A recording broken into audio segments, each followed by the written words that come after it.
Hello and welcome back to the AshFrank Art YouTube channel. Today I'm going to be breaking down the scene that I made and posted recently as a shorts, both to YouTube and Instagram. What we'll be doing today in this video is walking through the scene and just breaking it down so you can see how I put everything together and just giving you a little insight into all the little details that I put in. We're going to start off with the key elements here. So I do like to keep organized with my collections up here on the right hand side.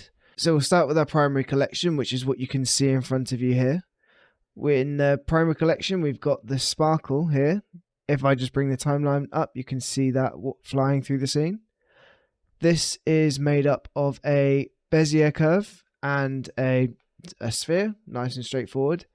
The trail on it is actually made up from a geometry node setup, which I will talk through later, but I'll just walk through the elements first here. So we've got the sphere, the sparkle. We've also got the key book here, and if I zoom in onto that using full stop on my numpad key, and as we walk through you can see that opening up just there. Nice thing.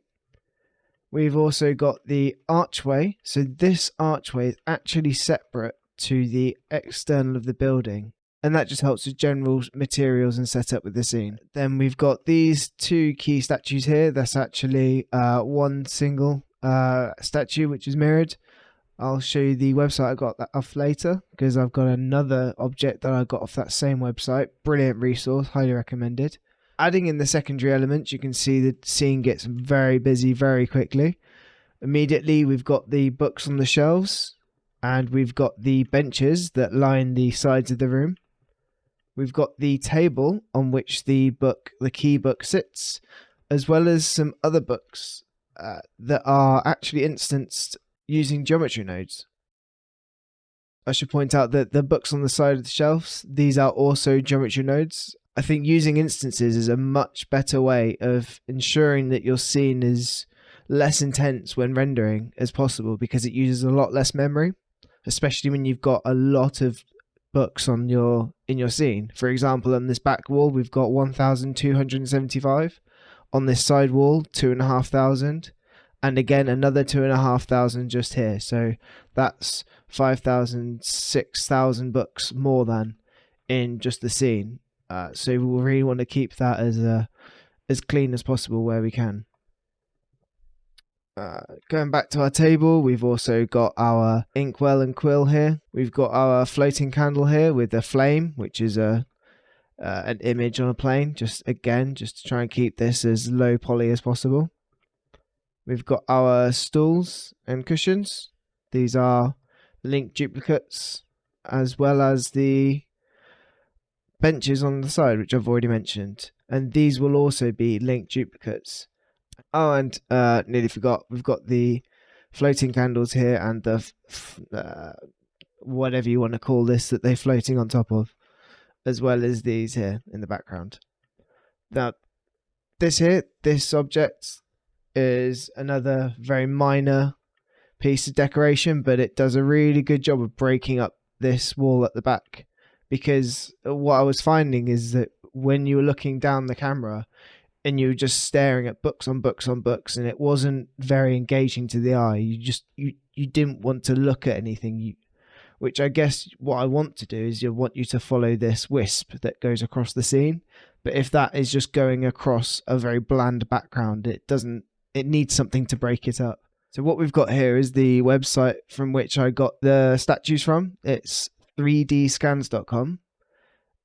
So if we just scroll through these, you can see that there's some really high quality models that they're just giving away just for free. So if I click into one of these here, let's look at this eagle statue, striding eagle. You can see really high poly, really detailed, really good quality scan. And just to be clear, these are all you can be used without copyright restrictions. So I highly recommend that if you just need to throw some objects in your scene, it's really good for kit bashing. Going back to our Blender scene, so I've just gone through the secondary elements, and now I'm going to show you the environmental elements. Now this is where things can get a little bit difficult, because there's some really high detailed objects here. It seems I can walk through just fine. What I'm going to do is I'm going to separate these just to make them easier to see. Now there's mostly being the environment points, are the plants that I added to the scene. We've got a major plant here that just sort of breaks up the initial frame, the pot that it comes in. These are linked duplicates, so they all are edited at the same time when one needs to make a change, and it applies to all of them, once again saving on memory. We've also got here our spider webs, which are actually geometry node objects, very low radius, and what you'll see later is that they're actually have a profile curve of just 3 edges, but of course being so small you can't see that. So once again, keeping everything as low poly as possible. And even then, these are quite high poly objects, so they did add quite a lot to the scene in terms of rendering time. And these here are the Ivy creepers that I got from the Ivy Gen add-on. So if we go to Edit, Preferences, Add-on and type in Ivy, you can. It's a free add-on, comes free with Blender. But I will warn you, be very careful because it can really clog up your scene incredibly quickly. If you want a tutorial on how to use this add-on, then put it in the comments and I'll make sure to give you my full workflow on how I added this to the scene. One word of warning though, just adding a single vine, if you put a high number of vines on there, a high probability of branches, it will clog up your scene very, very quickly. So the fact that I got away with, let's see, adding 1, 2, 3, 4, 5 of these into the scene was very much due to the amount of optimization I had to put in. What you'll see is that the Ivy Gen add-on adds not just the vines but also the leaves, which when you consider that each of these squares has transparency to them, again, your render passes need to be high enough that they can actually filter through that transparency and render it correctly. So definitely one to be careful of. And just to mention that I've got a couple more plants down here as well, scattered about the scene. And finally, we've got the trees in the background. At one point, there were about 6 of these trees that you could see through the camera viewport. Looking through the glass, you could see several of the trees. But what I did instead is I decided to replace those trees with these 2 gobos that block out the light in exactly the same way, but instead of using an object which is, let's see, 650,000 vertices, I can instead just use this single image on a plane, which again, far fewer polygons, and actually does exactly the same job considering that the trees aren't actually seen during the scene. What we're doing is we're just trying to capture the shadows that they create on the floor. So let's go into a bit more detail. So if I isolate the primary elements once again, and if I bring this back to widescreen. So we'll start off with the sparkle, the wisp that comes through the scene. What it's actually made of is a geometry nodes section. So if we come into the node setup here, if I tidy this up, what we have is the input geometry, which is just a simple curve. In order to get this to animate throughout the scene, what we do is I use the trim curve node and I brought that out into the main viewport via the group input. And this way I could keyframe it very easily from the camera view. What you'll notice is if we change the start and end, it just creates this section of the curve. We then resample the curve just to give it a bit of smoothness so that it can really look like it's floating through the air nicely. This capture attribute isn't actually needed as I haven't used it later in the scene, but it must have been part of the development of this. We do then get the set curve radius node just to give it a little bit of thickness. And I use the spline parameter and a float curve node to give it the profile that I'm looking for. We couldn't see it because we hadn't yet turned the curve into a mesh.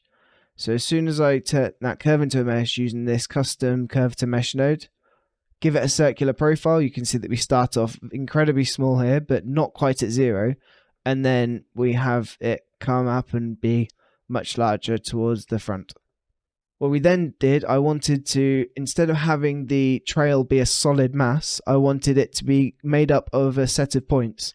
So I use this custom points in mesh node to spawn these points inside that. Now obviously if we just view it here, the points are really large.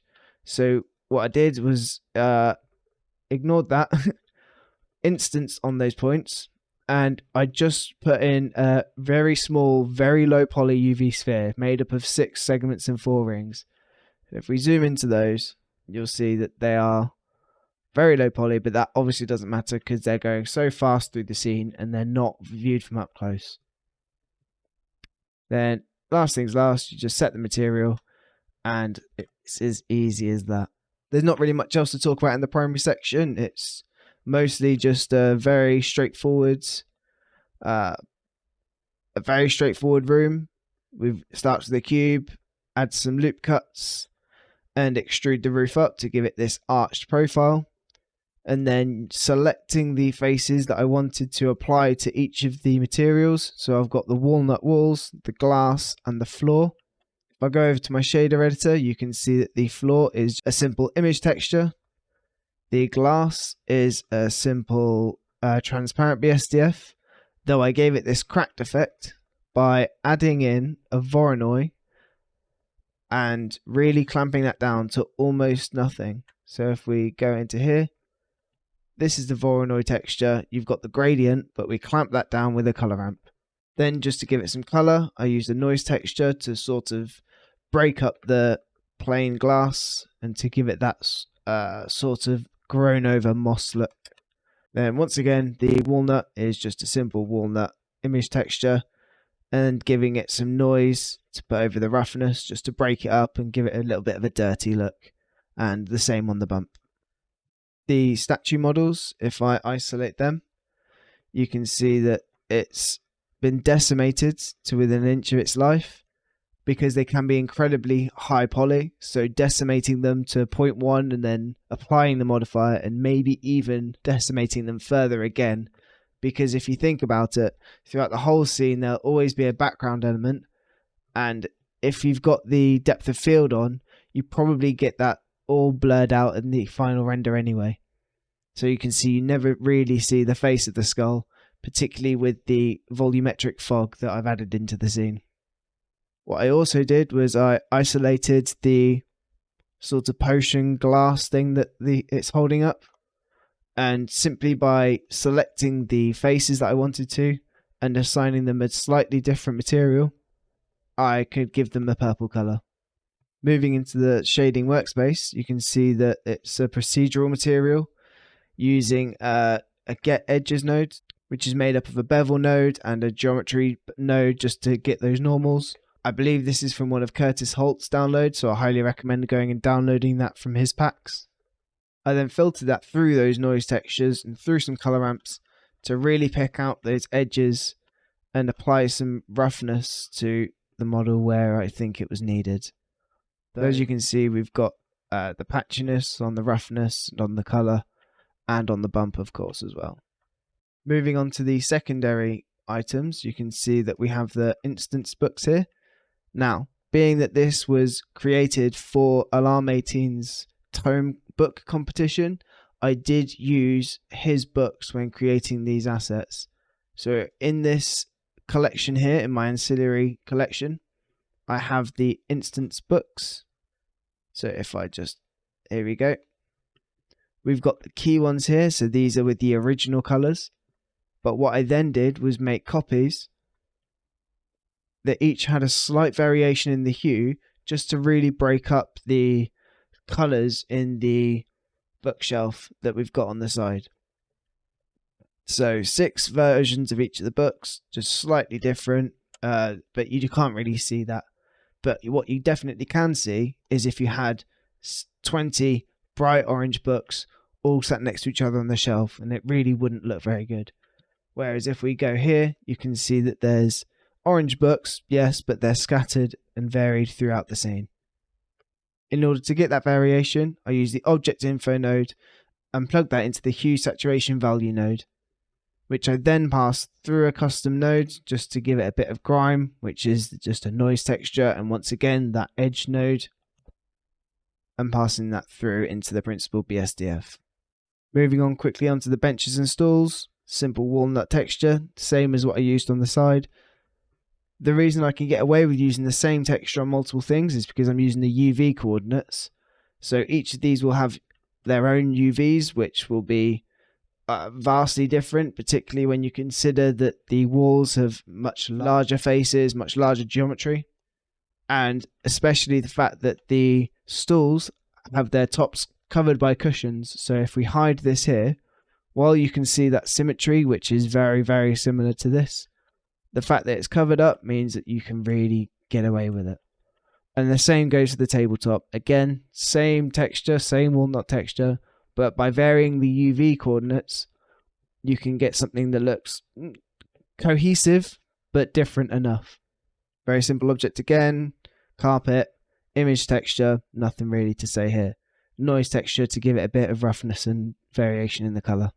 If we then move on to the metallic items, the only issue is to view this, because we're using the bevel node, we do have to be looking in cycles. So you can see that it's capturing these edges here, and that will be affecting both the colour, roughness, as well as some on the bump.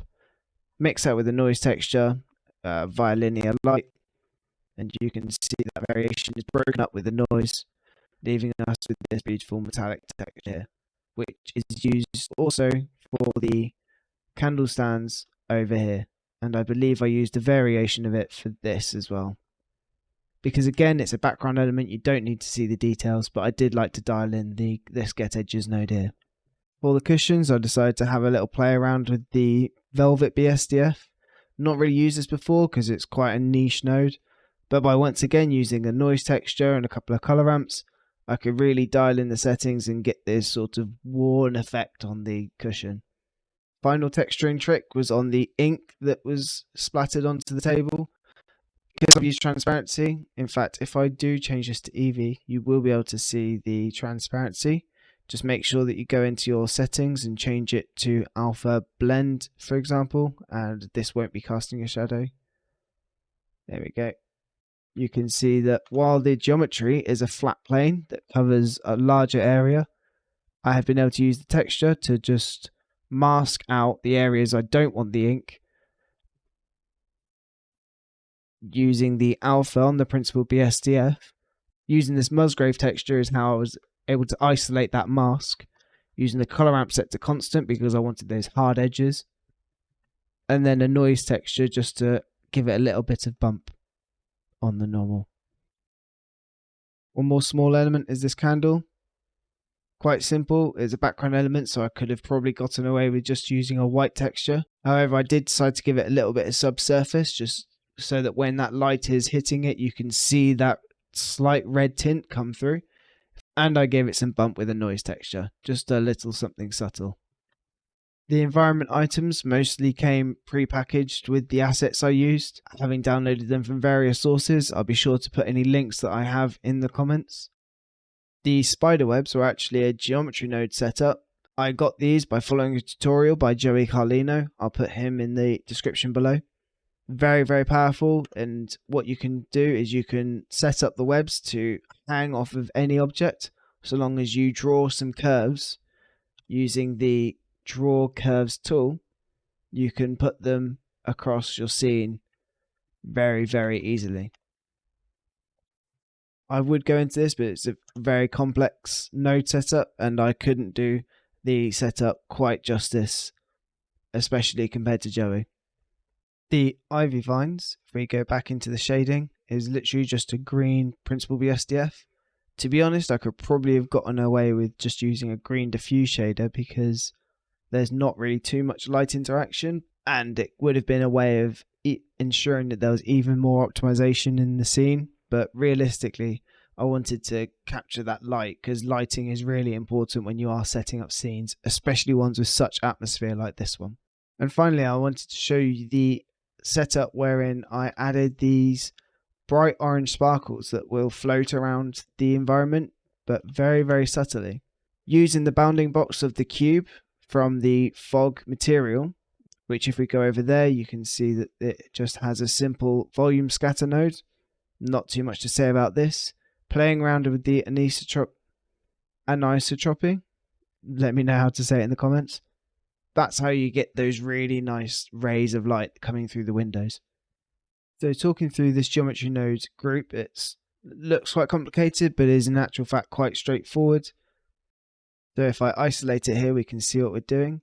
What I did was I took the input cube, which is just this cube here, and I then transformed it just to make it much smaller by bringing down the scale, because when you then convert it into a mesh, it expands. Not too sure why. I imagine it's something to do with this exterior bandwidth. We can then distribute points within that volume, so I did quite a high density, and then on those points we can instance once again a very small UV sphere, and as you can see, those are dotted out throughout that bounding box that we just had. Now this is where the magic happens. This is the part where we can make the instances move without actually moving each point individually. So if you want a deeper dive into this, I can give you that. But essentially what we're doing is we're taking the scene time and we are adding position information to that and passing that through the translate instances node. What you've got here is you've got quite a few instances, but a few of them are outside of the box. Nothing really against that. I'm sure it won't change the scene all that much, but I did want to delete the ones that are outside, so I deleted them using the raycast node. And then just to make sure that we keep our fog, you join that with the original mesh, because we set a material to those points that we've just added. So that is a very quick run through of the scene that I've created recently. Please do go check out my shorts on my YouTube channel, as well as the reels on my Instagram page. I'll be posting all sorts on there, including stories where you can see little snippets of more behind the scenes, and you can use that as places to comment, like, share, and ask me what more content you want to see on this channel. Like, subscribe, all that good stuff, and I'll see you on the next one.